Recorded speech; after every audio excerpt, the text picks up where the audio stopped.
A very good afternoon to all of you. We'll be starting in the next 5 minutes. We are waiting for some people to join, and I think some of you might also have received a mail from our end regarding the live session on YouTube. So we're expecting a lot of people to join from YouTube as well. But we're going to wait for the next 5 minutes and then we're going to begin. Thank you so much.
Very good afternoon to all of you.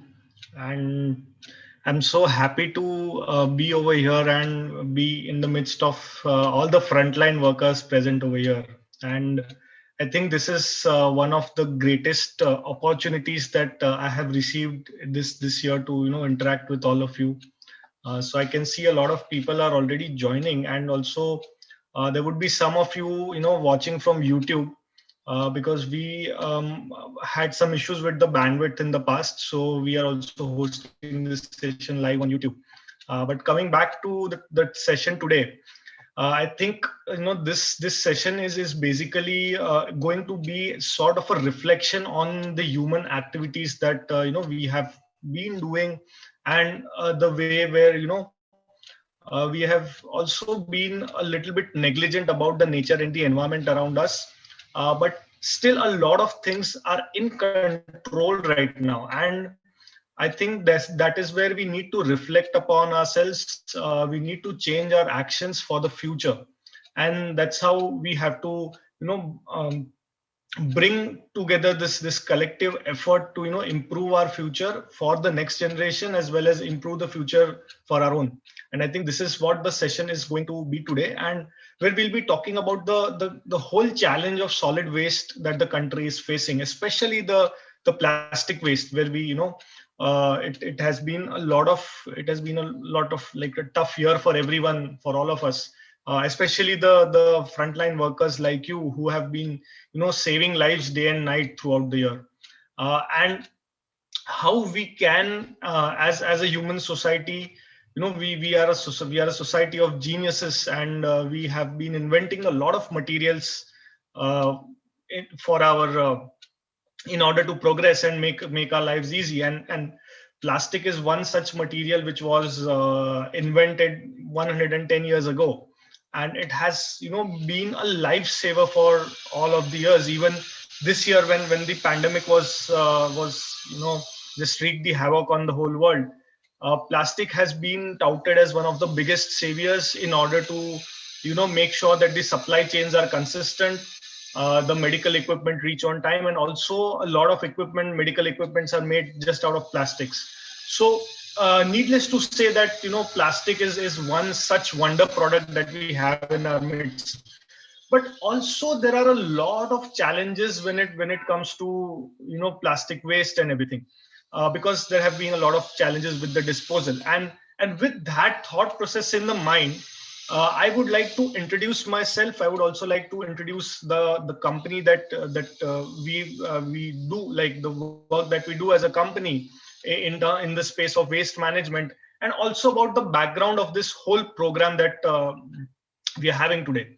So my name is Abhishek Pawar, and I have been passionate about waste management, about plastic waste, since I was a young child back in 2007 or 8, when I didn't know, the concept of waste, didn't really exist in nature, because nature works in a very circular manner.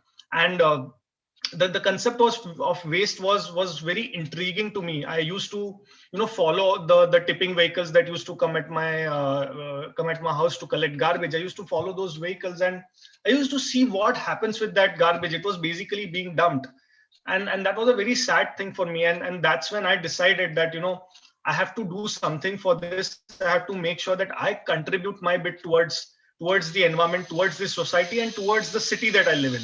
And that's when I decided that I want to work in this field. I want to make waste management my profession, and I want to contribute towards the society. And I feel that is the biggest decision that I've taken in my life. And I have been interacting with a lot of stakeholders who work in the field of waste management. I've been talking to a lot of recyclers lately, and a lot of other stakeholders like the informal sector, the bulk waste generators, uh, a lot of hospitals as well, for that matter. So it's my journey has been very interesting. And when I started working with Recycle, what we do as a company is we try to introduce a lot of technology into the operations, because when you look at waste management as a business, or um, something, if you want to make money out of, it's a very complex field. And that's the reason there's a lot of scope for bringing in the technology to make sure that waste management in turn becomes a profitable business. So that's the entrepreneurship part. And what we are doing is basically we are introducing technology to all the daily operations of waste management, be it collection, be it sorting, be it recycling. we are bringing in more traceability and more transparency into this whole value chain and to this ecosystem. And along with bringing the transparency and traceability, we are also reaching out to a lot of stakeholders, stakeholders like you, stakeholders like malls and hotels who generate a lot of waste in the bulk. So we're reaching out to all of them, and today we'll be talking about how we can manage waste at home, or what are the individual actions that we can take. So with that thought process, I would like to go forward, and I would like to show you a picture that I have. So I just want all of you to guess what is the place that you can see in the picture. Can you guess which is the place over which is mentioned over here? Any one of you can just unmute yourself and you can just tell the answer. It will be very interesting. I'm sure a lot of you might be having a lot of guesses. I'll have three chances, and you'll have to tell me what are the like what is the place that you see in the picture. Anyone? Either Mumbai or Chennai. Okay, we have two answers. It's Mumbai or Chennai. I need one more answer, and then I'll maybe move forward with the answer. Anyone?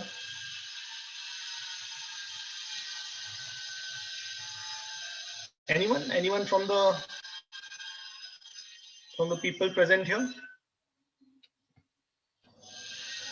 Calcutta. Okay, now we have an answer, Calcutta. Okay. So now I'm going to reveal the answer. It's neither Mumbai, it's neither Chennai, it's neither Calcutta. This beach is located in Andaman and Nicobar. So the idea of showing you this picture is that when we talk about the Andamans, we imagine pristine beaches, blue beaches basically, with no speck of litter or no speck of garbage on the beach. But as you can see this picture, even a pristine place like Andaman is facing a problem of plastic. And let me tell you, this plastic is not just the plastic which people have taken over there and they've dumped it. No, it's not like that. Very few pieces of plastic must be like that, but majorly all the plastic, in the Andamans, it comes with the water, because a lot of plastic is being dumped into the oceans by the developed as well as the developing nations. Not just India, but a lot of developing nations as well as developed nations dump plastic. And because of the ocean current, this plastic, is carried away to different locations in the world, and it might just, end up at any shore in the world. And all of these, countries are facing problems with the ocean plastic. And it's not just the problem with the ocean. Let me tell you, I visited Leh Ladakh. I visited a lot of places in the Himachal during when I was a student, or basically when I was learning about waste management. And these pictures, if you see, these are very disappointing, because even Himalayas aren't spared when it comes to plastic pollution. And this is very disappointing, because when you look at plastic, it's not just the problem of an urban area, or a problem of a big city. It's everywhere. You go to the most pristine place on the planet, you'll still find plastic over there. And that's the challenge that we want to address today. So if you just look at the plastic waste which is there, the overall amount of plastic waste which is produced in India is equivalent to 771 Taj Mahals, 1.4 million Qutub Minars, and around 600 plus Char Minars, which is a very very disappointing fact. But it's not just about the disappointment that we have, but it is also to look and reflect at ourselves, where is this going, and how we as individuals can change this. And that's the most important part, because what has happened, because yesterday when we invented plastic, it was found out as a solution, not as a problem. But today, the way we have been using plastic, it has become quite of a problem. And that's what we need to solve. Because when you look at when you look at plastic, I don't want any one of you to look at plastic as a villain. We have to make sure that the plastic that we use is managed well. It is segregated and disposed, and made sure that it doesn't reach the environment. it either reaches to a co-processing center, or it should either reach to a recycling facility, but it should never end up in the environment. And that is the whole idea. But before we, talk about all of these problems, like, I want to know, who do you think is responsible for these problems? Like, you know, do you think the system is completely inefficient to tackle this? Do you think the laws are not being implemented properly? Or do you think that we don't have adequate infrastructure to handle it? I would like to have answers from all of you at this time. Like, please, you can unmute yourself and just go on with your answers. I would like to hear what do you think is the problem over here. Anyone?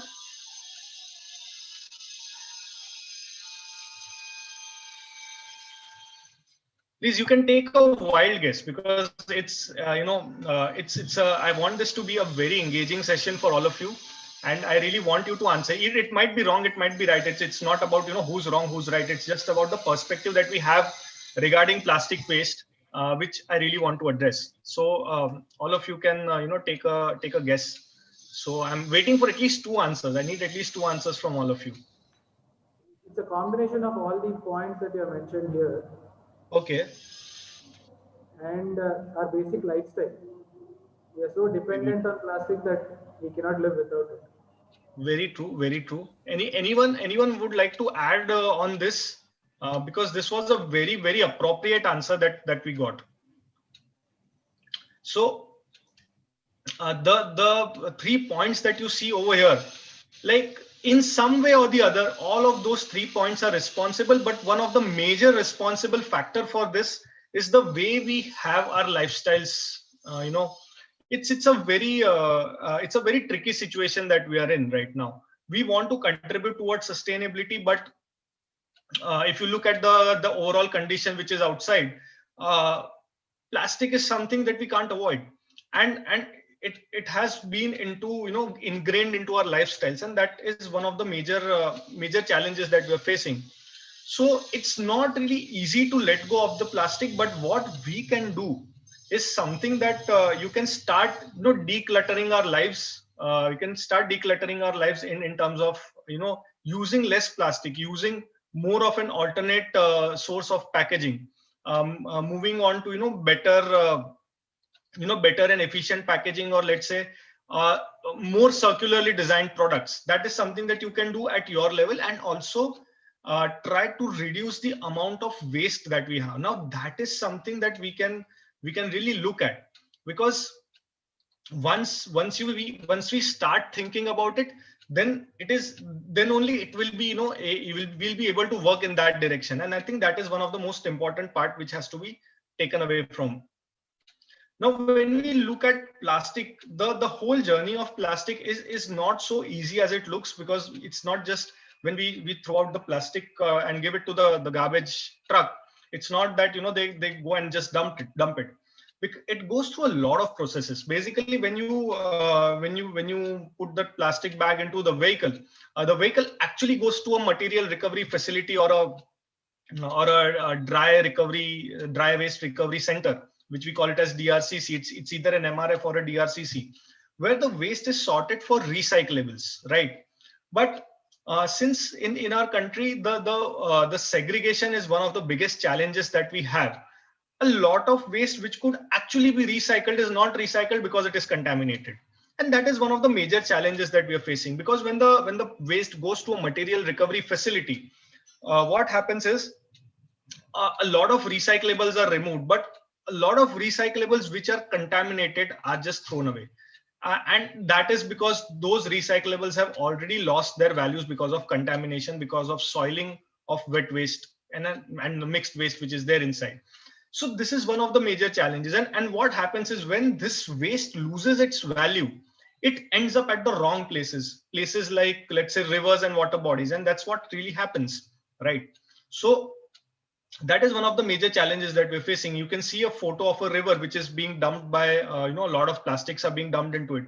Now, this is not a lot of municipalities. You might have seen a lot of videos that a lot of municipal corporation workers are also, dumping it deliberately. But a lot of times it's not dumped deliberately. It just, enters the ocean, because the people are unaware about the consequences, so they just, they throw it. And also it is carried by a lot of the other factors, like, when there are floods, when there's waterlogging, it all carries a lot of plastic inside the water bodies like rivers.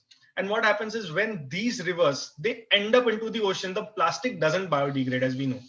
It ends up in the oceans, and that's how the plastic waste reaches the oceans and starts harming the marine animals which are not even existing inside the city.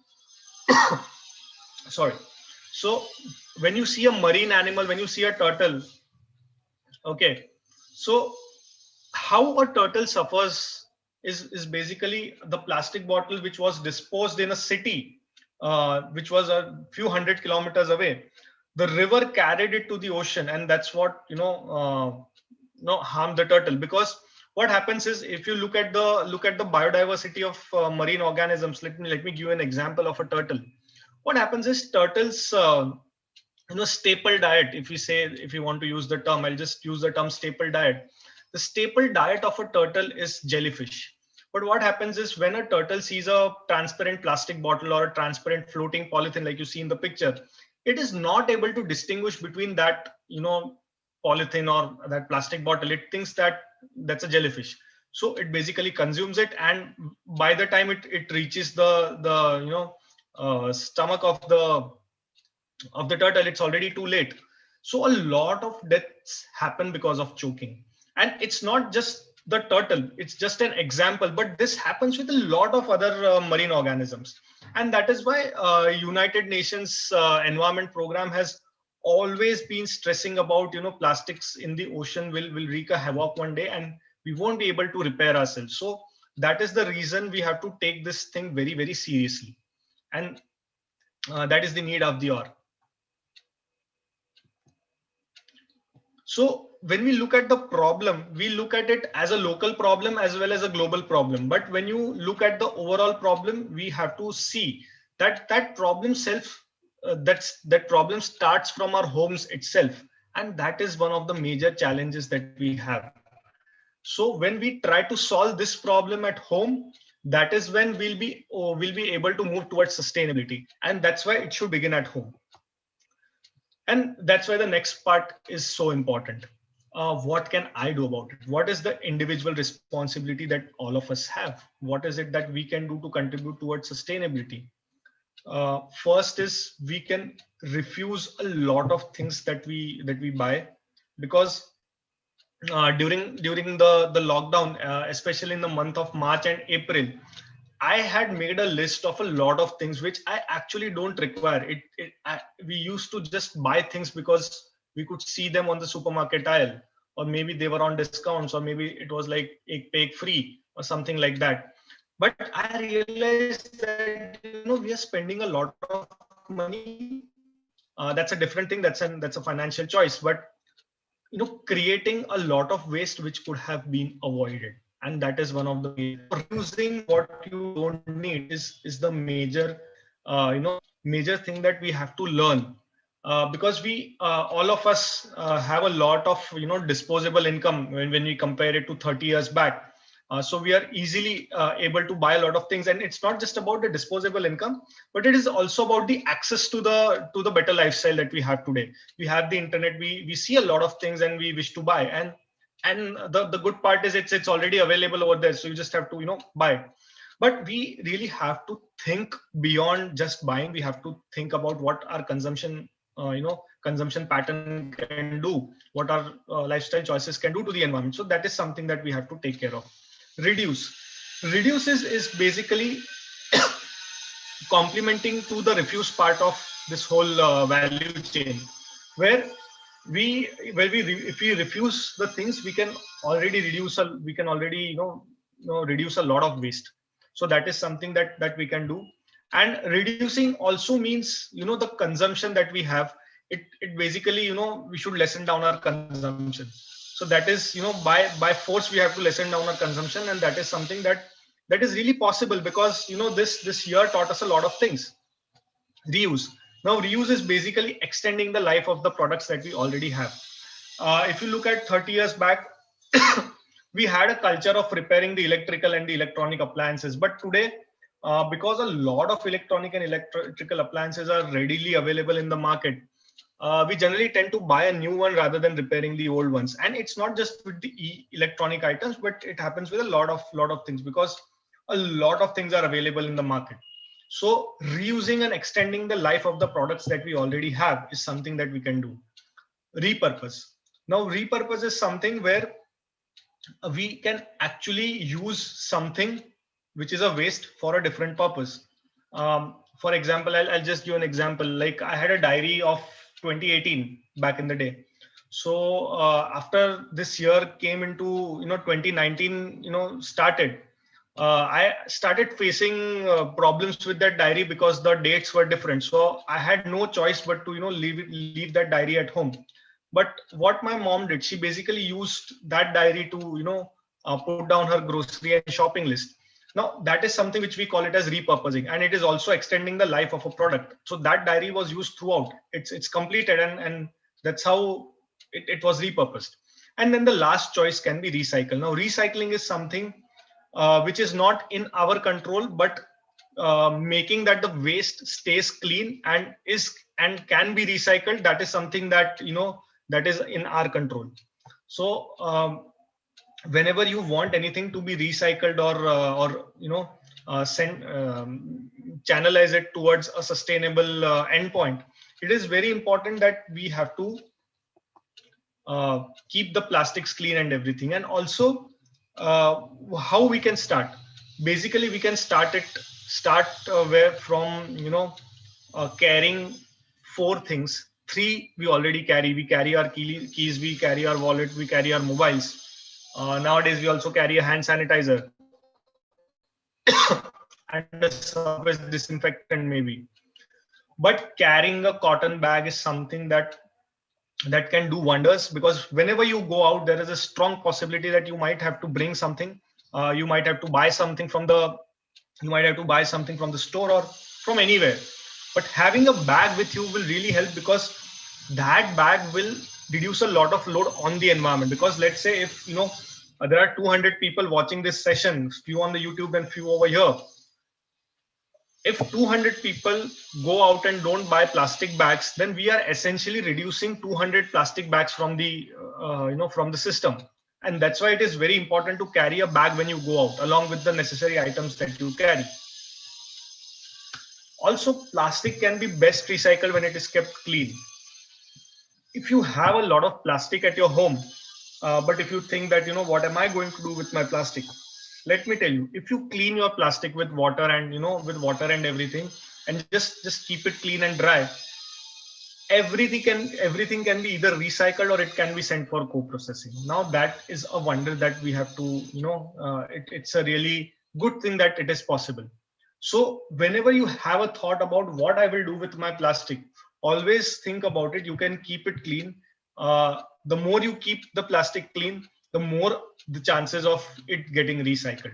So always make sure that whatever plastic you use, even if we all use a lot of plastics. I know even I use a lot of plastics, but at the end of the day, what I do is I make sure that my plastics are clean. I pack all those plastics separately, and then I give it to the whoever that garbage van, whatever garbage van comes to my place.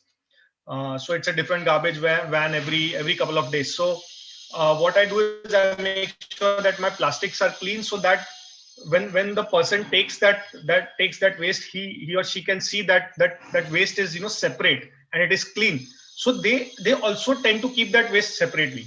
So that's how the chances of the waste getting recycled, they increase by a lot of percentage. So it's very important. And also there are a lot of scrap dealers or kabadi walas who deal with plastics, but they generally deal with high quality plastic of, let's say, PET bottles or oil cans, plastic oil cans or metal oil cans. These things are always there. But what you can do is recycle can help you set up a collection point at any point in the city, maybe your hospital, or maybe any living premises, or let's say residential quarters that the hospital might have. We can always have a collection point where you can give in all the plastic as well as e-waste to you, like all of the plastic and e-waste you can give, and we can reward you with a lot of points which can be redeemed on a lot of major websites. So these are some of the things that you can do. And even if recycle, let's say, isn't able to put up a collection center near you, you can always find a few scrap dealers which are there in your area, who will always take a lot, different types of plastic. So that is something that can be initiated at your level, which in which recycle can really support you if you don't have any such facility around the premises. So that's something that can be done, because that will ensure a lot of waste being channelized towards recycling and co-processing. And also it is important to take this message to the younger generation, because that younger generation will watch us and grow, and we don't really want them to do the mistakes that we did. Because to be very honest, I was taught about waste segregation very late in my life, and I really don't want the next generation to have the same thing. So it's really important that we pass on this message to the young generation, and not just by telling them to segregate that waste, but also by ensuring that we show them how to segregate that waste. And because they learn faster when they see things happening rather than all of us teaching them. So that is something that can be done, and making the younger generation part of this, that is one of the most important thing that we can do. Because once you recycle the plastic, or once you channelize that plastic, even if the plastic is not recyclable, it can be used for a lot of purposes.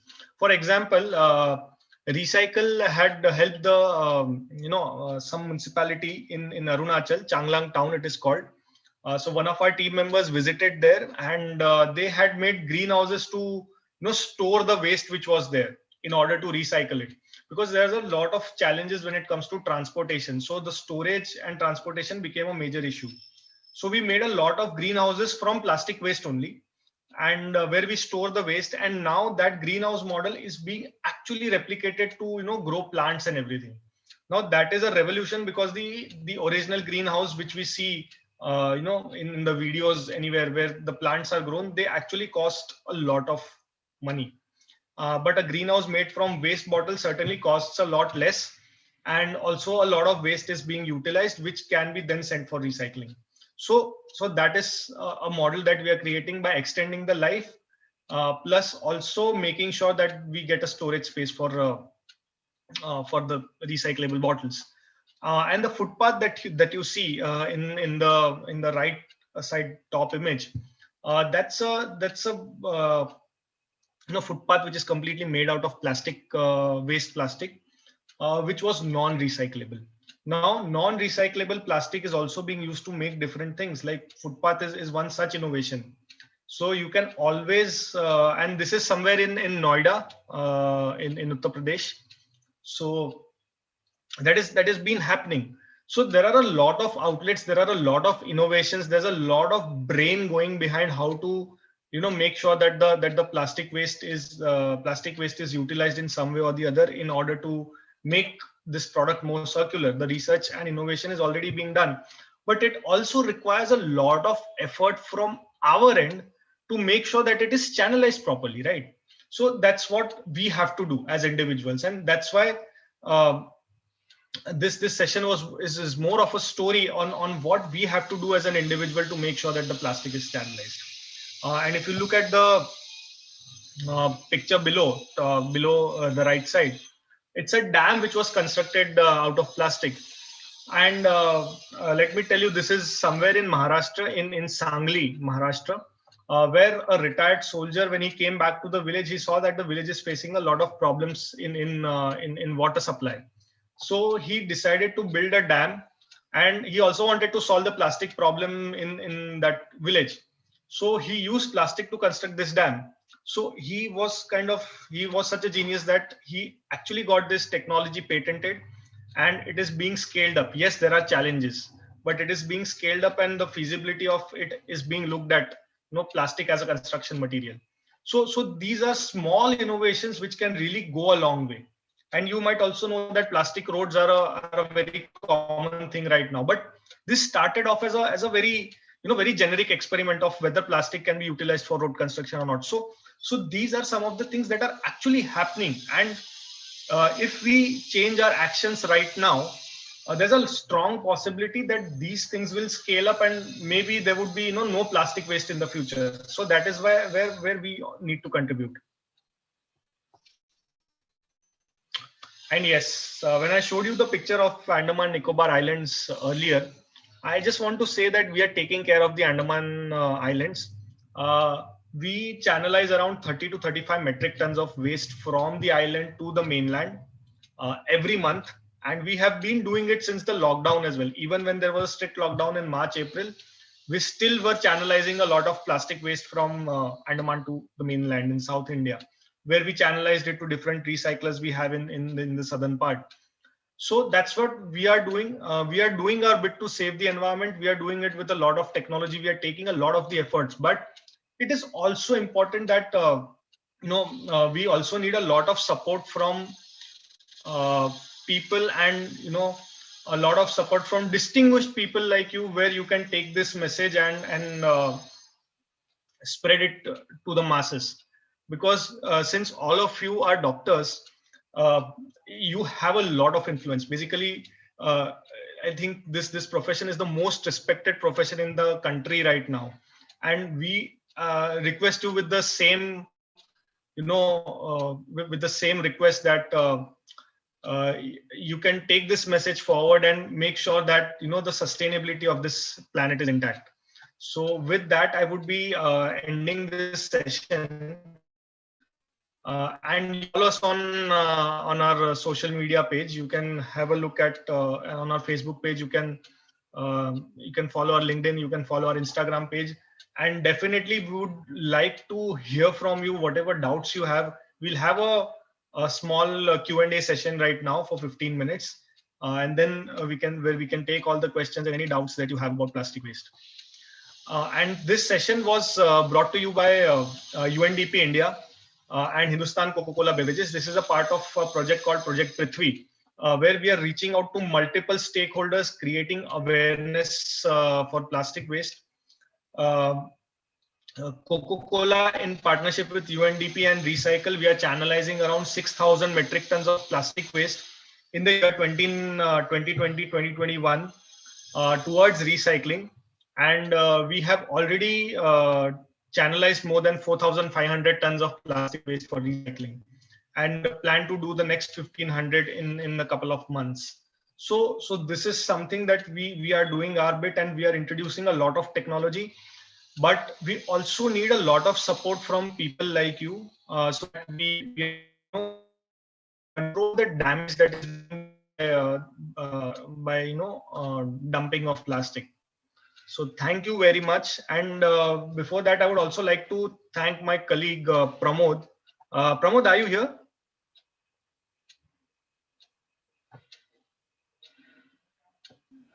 Yes, Abhishek. Yeah. So I would also like to thank Pramod for giving me the opportunity to interact with all of you, because he has been following up and very strongly for this session. So I'm really honored to have this session. So I'm looking forward to the questions right now. So thank you so much, Pramod. We look forward to the questions you have. Yeah. Anyone would like to ask any questions? Yeah, hello. Hello. Abhishek, this is Satish. Hello, Satish sir. Yeah. Yeah. Thank you for the introduction, and thanks also to Pramod for this session. See, specifically, we have I'm not sure how many participants there are watching the YouTube link. Yeah. See, but we have about 200 plus families on our campus, and we have Great. close to 1,000 people living on our residential campus. Great. I think what we might require is a more maybe an in-person session, because once Recycle comes on board and we start engaging, we might require a more intense practical hands-on session wherein you could guide us on the segregation process, etc. So I would like to know from your team what would be the steps going forward. Sure, sure. Yeah. Right. Yeah. So that's a very, very good and a very valid question, Satish sir. So basically, we also have on-job trainings where we train the housekeeping staff, where we train the employees, where we train, all the stakeholders inside the premises. We did it for a lot of IT companies which have huge campuses in Bangalore and Hyderabad as well. So a session for your housekeeping staff and also the families which reside inside the campus. We can definitely have a session for that, and we have a team who specializes in facility management and also the way waste is being handled. So we can have that session for sure. All right. Thank you. Yeah, and we can connect and take this forward on whether on what would be the feasible dates to have those in-person sessions and everything. We can definitely take this forward, sir. All right. Yeah. Yeah. Any more questions? Like I would love to hear from you. Any suggestion that also you might have. We are also open to listening to any kind of suggestions or any type of inputs that you might want to give us. So please go ahead and give us all your inputs or any questions that you might have. Yeah, Abhishek, hi, Karthik here from. Hello. One question which we had from the Residents Welfare Association, we are a part of it. So Okay. like what Satish mentioned, it's a 200 flat campus. But the residents are staying there. The challenge which we face, yeah, one is plastic. Secondly, even when it comes, the basic segregation of food waste versus the other solid waste, cardboard and papers. And the biggest challenge which we kind of encounter is sometimes people dispose used mattresses Okay. or unused vehicles, cycles, Got it. the furniture kind of a thing. Yeah. So a lot of heavy scrap that you're saying, right? Yeah. Yeah. We have tried with several of these scrap vendors that you had mentioned in your talk, but none of them seems to have a sustained modality. Got it. Kind of help us out. Got it. It's a one-time thing, Yeah. but yeah, if you miss that bus, then you just have to put on with your scrap kind of a thing. It is. Got it. So I think there are a lot of things. What you mentioned is basically, let's say there's a lot of type of scrap which has different types of materials. The way I am able to see it. So there's a lot of heterogeneity into the materials. It's not just plastic, but it is different types of materials which are mixed in. Even if it is a dry waste, let's say, to put it, even if it is dry waste, there are a lot of other things. So what can be done is basically there are a lot of scrap vendors which are actually dealing with these kind of scrap, and maybe Recycle can help you connect with them. That is something that we can really help you with. Who can take the wood waste, who can take the the mattress waste, or maybe the cycle waste, or whatever that scrap is. We can connect you with those stakeholders.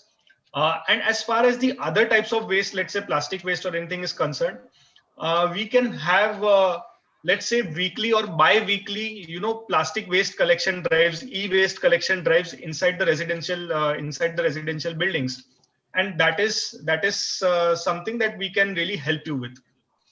We can help you connect stakeholders. Yeah, Abhishek, sorry to interrupt. Yeah. As per the understanding, as per the MOU, we are connecting the entire hospital to our recycle point. Okay. Yes. So through recycle point, we will be collecting all kind of dry recyclables, even it is broken cycles, whatever it may be. Okay, all metal, plastic, paper, e-waste, everything will be collecting through our recycle point only. Definitely. Yeah. So I think that maybe that might solve your problem for a longer period of time. We'll be taking all the waste that you have. because we have a lot of back channels where we channelize it to. So that's where we can help you. Yeah. Yeah. Any other question? And Abhishek, is glass recyclable? Yes, it is completely and it is infinitely recyclable. But the only challenge we face in glass is if it is broken. It's generally the norm to give it in a covered covered manner, so that it doesn't harm anyone. But glass is infinitely recyclable. It's not even like plastic where it loses the quality. It is infinitely recyclable. In the same breath, what about mirrors? A lot of houses, they might have broken mirrors, etc. How do you? And it's kind of a hazardous thing too. Yes. How do you suggest we manage that? Generally, when it comes to something which can hurt, let's say sharps, right?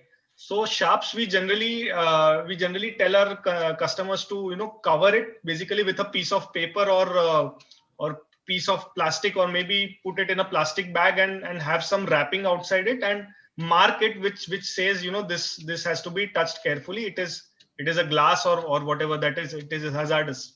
So that whenever that waste is collected, the person who collects it, they don't have any injury.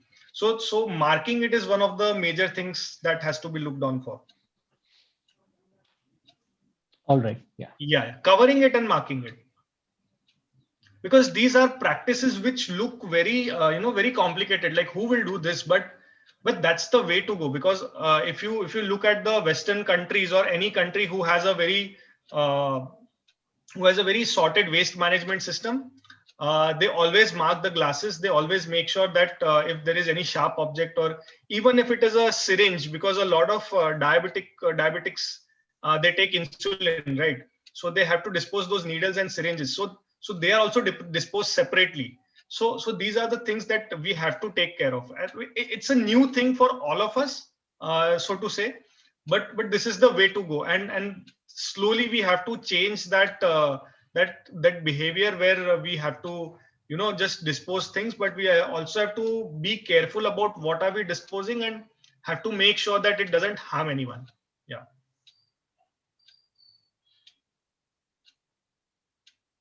I hope that answered the question. Yes, Abhishek. Yeah.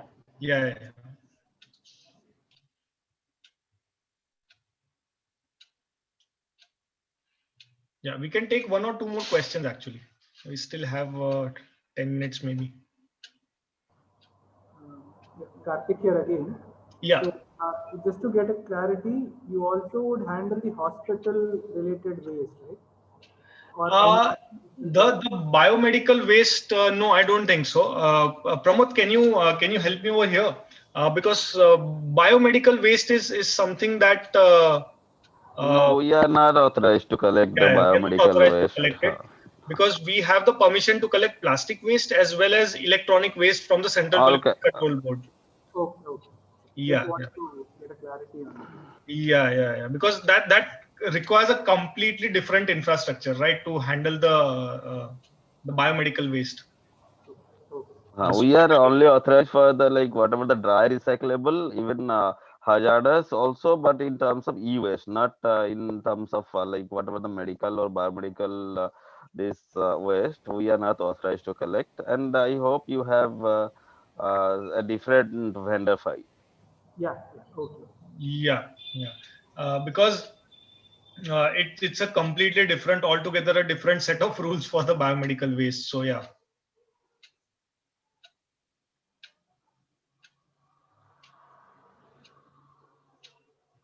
Yeah. Any more question? We can have one more question.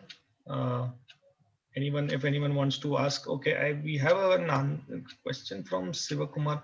What involves for Bangalore to become like Indore? What pointers can we take for our campus from the Indore model? That's a very interesting question. Actually, I would like to elaborate on this. Indore, it's the waste management model. If you look at the waste management model of Indore, they introduced a lot of things And the major part that they introduced is they paid equal attention to all the stakeholders of waste management. They also paid equal attention to the plastic manufacturers. They paid attention to the rack pickers. They paid attention to the traders who are big aggregators and move the material from rack pickers to the recyclers. So the whole value chain was paid attention. And also the consumers, like, let's say if we at the end of the day are consuming a lot of things and disposing the plastic waste or e-waste, just so that I have the habit of segregation, I have the habit of disposing it properly, they introduced a lot of incentives for the housing societies or the residential welfare associations who actually segregate their waste. And these incentives were not very simple. They were like, tax rebates. Tax rebate for a housing society is a very big deal. But what happens is when the government pays for those tax rebates, they're actually saving a lot of money from the back when it comes to waste management. So if government is giving you money, they're also saving the money over there. Where if the waste is channelized in a proper manner, more of the waste is getting recycled, less of the landfill cost, less cost for operations. So everything is connected. So in order to any city, not just Bangalore, but any city for that matter, wants to achieve something like Indore, the major thing that can be done is paying attention to the details. That is something which can be done, because when we talk about waste management, we look at it as a huge mountain of dump, but it's just small things that count. I'll just give you one example.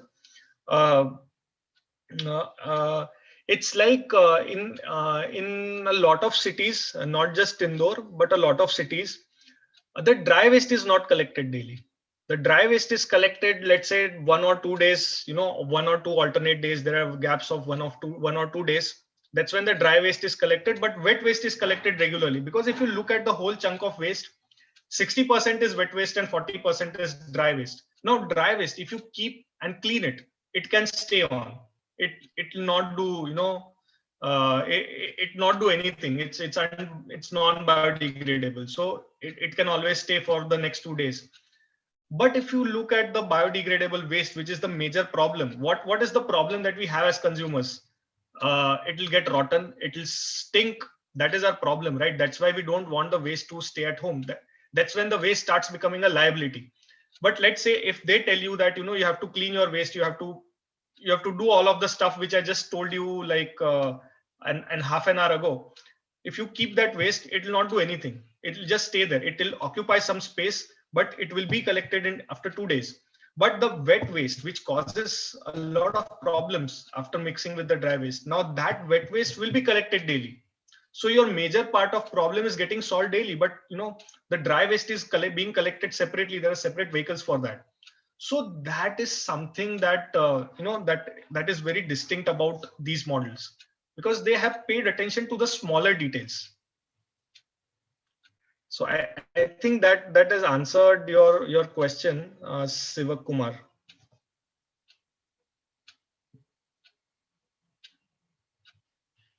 Yeah, thank you so much. And someone has also asked, what about paper waste? Yeah, paper is recyclable. Take any type of paper, take any type of cardboard, take any type of corrugated cardboard, or anything. It is completely recyclable. Even your pizza boxes are recyclable for that matter. So you don't have to worry about paper. But yes, if those boxes and everything are very much soiled by food waste, then it becomes a problem. So the only suggestion is to make sure those boxes are disposed in a clean manner where it can go for recycling. So yeah. Hi, this is Subramanian here. Yeah, hi. I think with a lot of difficulty we have, it started on segregation of waste versus wet versus dry, which has happened over the last 4 years. But one question I have is, in dry waste, to really distinguish between the reject waste versus dry waste has been one challenge that we have had. So probably you can help us with, as we get into details, you can help us with how to make that happen and kind of make people understand the difference and make that happen would be great. Yes, for that matter, we already have a document from, I mean, I used to refer this document from Bangalore Municipal Corporation only. They have a document for that, where they have distinguished about wet waste, dry waste, dried reject waste, where, and also there are a lot of categories. Dry mein hazardous kaun sa hota hai, and so there are categories like that. I would require some time to find it, but what I'll do is I'll find it and I'll share it with you. It's very localized also. So I think since all of you are from Bangalore, right? So it will also help you get that idea of where the Bangalore Municipal, what is the definition of dry waste, reject waste for Bangalore Municipal Corporation. Right. So, yeah. I know Mr. I have heard Mr. Pramod's name. I'm not sure whether we have met him from Pramod from ITC, somebody whom we met 4-5 years back. I'm not sure whether it is the same Mr. Pramod. Yeah, I'm the same Pramod. Oh. I'm not sure whether we meet face to face, we will recollect. Yeah, exactly. So it is like maybe more 3 to 4 years back we met. Yes. Yeah. So like I said, we have a very localized version from the Bangalore Municipal Corporation itself. I have that document. Maybe I'll share with Mr. Pramod, and he'll be able to share it with you. But the only challenge is I'll have to find it where it is. But we definitely have it, where it talks about, smallest it is distinguished in a very minute manner of what type of waste can be disposed in what way. So it is available. That document.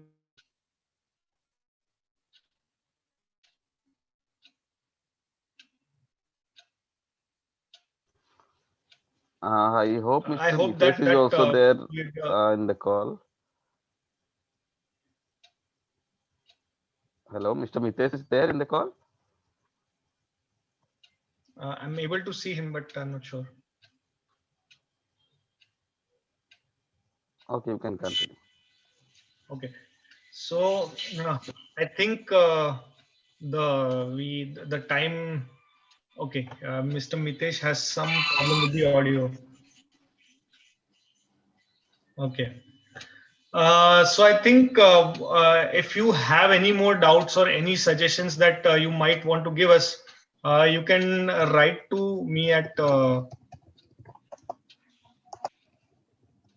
have shared my email ID on the chat, so you can write to me, or also my colleague Pramod, who is already based out of Bangalore. So I think Mr. Pramod would be more accessible. So you can write to me or Mr. Pramod. I would request Pramod to share the email ID, so that if anyone wants to get in touch, anyone wants to clear any doubt or has any suggestion, you can directly reach out to us. And what I'll be basically doing is I'll be sharing a link with all of you. So that link is basically for the certificate. It will be like a pledge where you will be taking the pledge that you will be disposing your waste in a very responsible manner. So we request you to take this pledge, and you'll also receive a pledge certificate after you take that pledge and submit the form. So I'm sharing the form link with everyone over the mail. So please go on this to receive your certificate, receive your pledge certificate, and make sure that all of you contribute your bit towards sustainability. So thank you very much for coming to the session. I hope you're finding, you have the link which I have just shared with you. You can go on and take that pledge.